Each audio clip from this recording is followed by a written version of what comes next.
Hello, and welcome back to All There's One Book as we conclude Beatrice Zinker, Upside Down Thinker. I am Kenya Clements, your assistant principal, and I am so honored to be here with you tonight as we wrap up this book. It's been such a fun time. And tonight I'll be reading chapter 20, which is A Piece of Cake. Beatrice had just started to relax when Kate's footsteps thudded up the stairs. She peeked her head around the corner and asked, "Are you okay?" Daphne must have sent Kate up to check on her. Yay, said Beatrice, just practicing my pig Latin. Kate leaned against the wall. Mom just called, she said. They're almost home with dinner. She chewed her thumbnail, staring at Beatrice. Just so you know, I didn't say anything about recess, but she already knew. Miss Cindy called her, Beatrice confessed. Did she sound mad?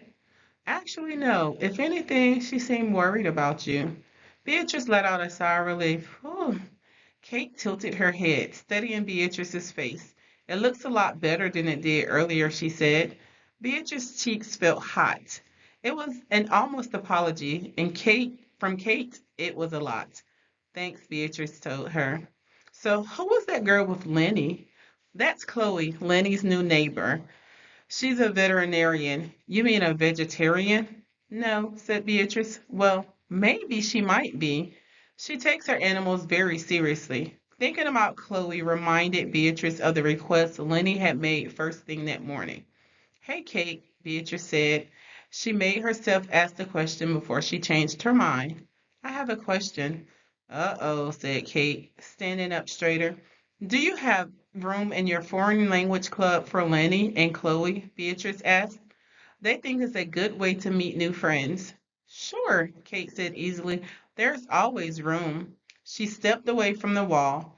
Like I always say, plus un este fou, plus un rit. I have no idea what that means.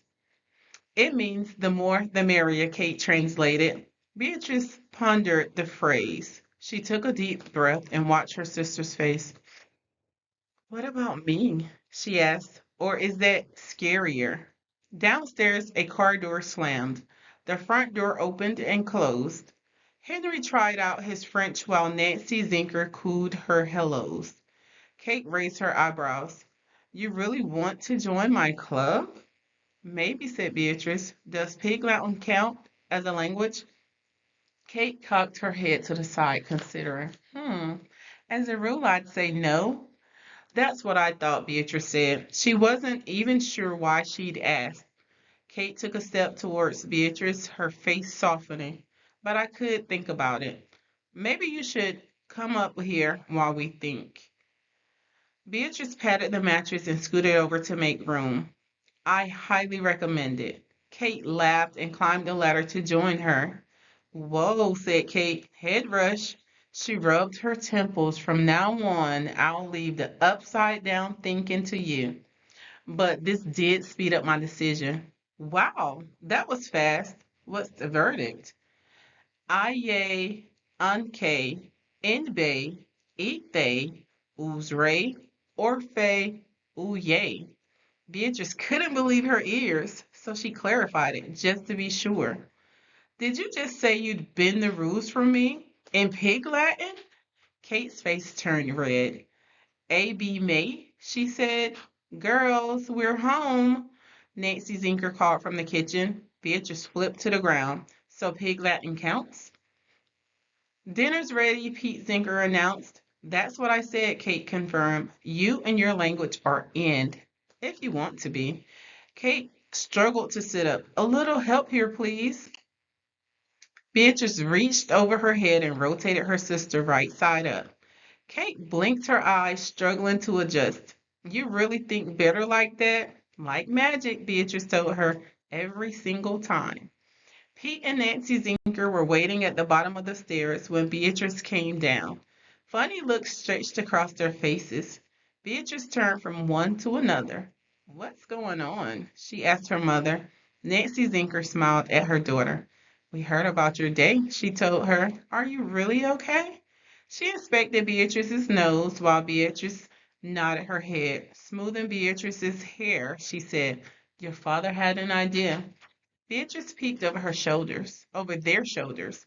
The table was set and the good china was out, but the kitchen did not smell like dinner. Her dad wrapped her in a giant hug. "I thought we should eat dessert first tonight," he said, Beatrice style. Nancy Zinker held her finger up and qualified. "Just this one." There was no dinner, but the plates weren't empty. "Ooh la la," Kate gasped behind her. "So fancy." Beatrice dropped into her seat, smiling at her plate. Like Lenny earlier, she didn't know what to say. "If you aren't going to eat it, I sure will," her dad said. He raised his fork and saluted her. To Beatrice. Beatrice scooped up a huge helping and closed her eyes. "Wow," she said. It was the only word for it. "Wow, indeed," declared her father, digging in. "Almost as good as bacon." "Caw," Henry cheered, smashing a huge handful on his head. Nancy Zinker clapped her hands together. "He said cake." Pete Zinker set down his fork. "He sure did." "An Icelandic," said Kate. Nancy Zinker rushed for the camera. "Bon appetit," Kate shouted as the flash went off. "Bon appetit," everyone agreed. Beatrice wanted to memorize this moment. Not everything in her life was a piece of cake, but tonight the Zinkers were eating cake for dinner. And tomorrow, if all went according to plan, Operation Upside Down would surprise another winner, all because of a green glasses girl and an upside down thinker. That concludes Beatrice Zinker, Upside Down Thinker. We'd like to thank you again for joining us. Thank you to all of our readers who helped us make this a success. Thank you, and you are so appreciated.